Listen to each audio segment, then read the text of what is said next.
So in general, for most people, what they want to do is they are probably fat and out of shape. And what they do is they're going to want to lose a lot of fat and build muscle at the same time. That's working out, getting in shape, building the physique you want. It's lose fat, building muscle.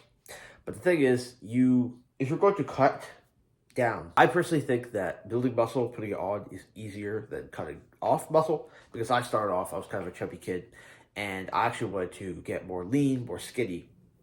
But the thing is, I didn't actually want to be skinny. I didn't realize I just wanted to be lean. So still have muscle mass. But if you're skinny, you want to get jacked, then how do you do that?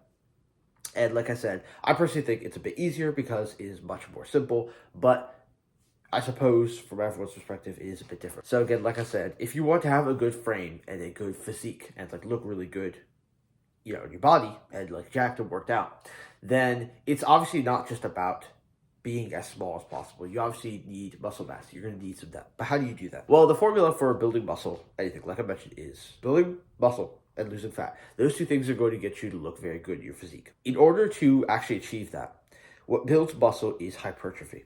So when you're working out, there's a lot of reasons people work out. You see there are strong men, big guys. Like a construction worker is very strong. But you realize that doesn't mean he has a six-pack and a nice physique. He's just physically strong.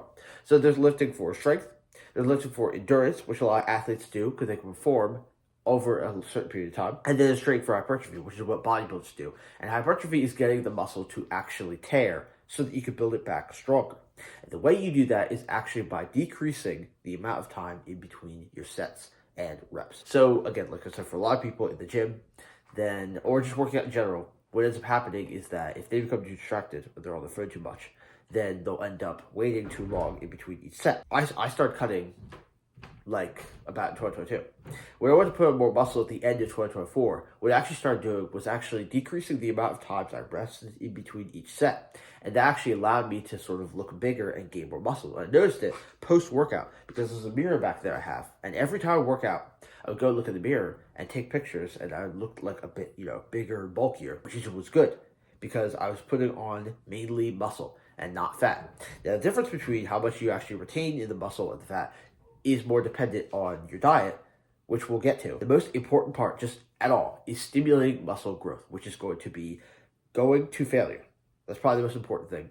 But secondly, the way you get to failure is by decreasing the amount of time you're resting in between each set. Because you just want to keep attacking the muscle. Like if you're curling a barbell or doing pull-ups, then you're going to want to rest. Now, obviously, it's going to be a lot harder. You're going to feel it when you're doing it. But again, that is the point you want to get to, is where you're sort of push yourself and your muscle harder, so that it gets tired. You want to tear it over and over again, and they'll build back strong. Now, I mentioned that nutrition is very important.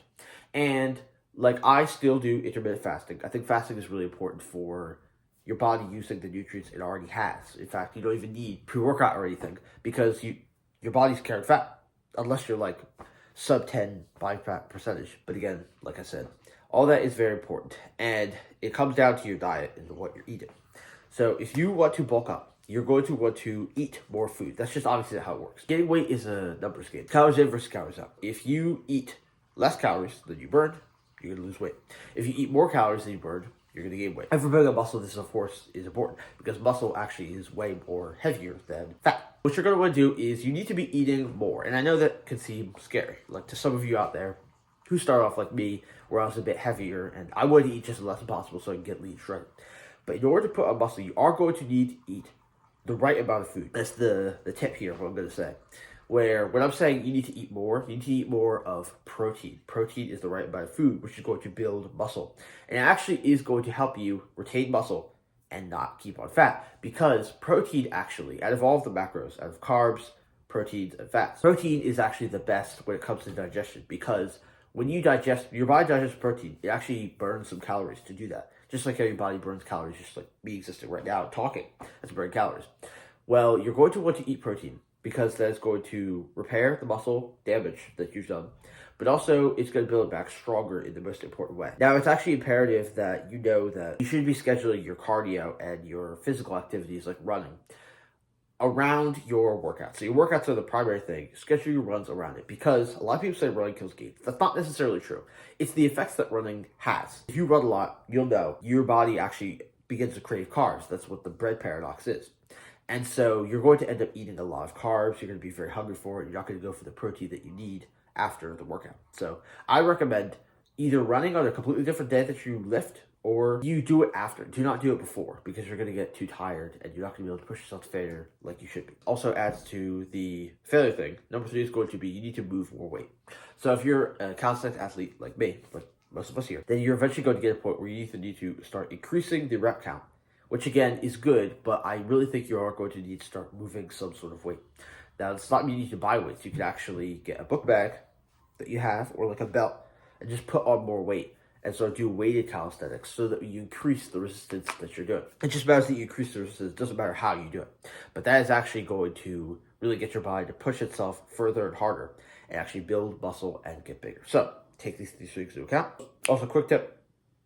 The actual full workout that I do, that I use to get bigger and get lean and get an aesthetic body, is down there, the Athletic Lifestyle. Go join it and start going through the modules to build yourself a body cool for the summer. We've only got 2 to 3 months left till summer. That's going to be all for everyone.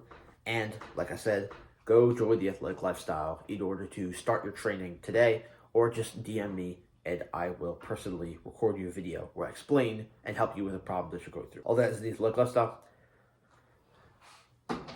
Stay flashy.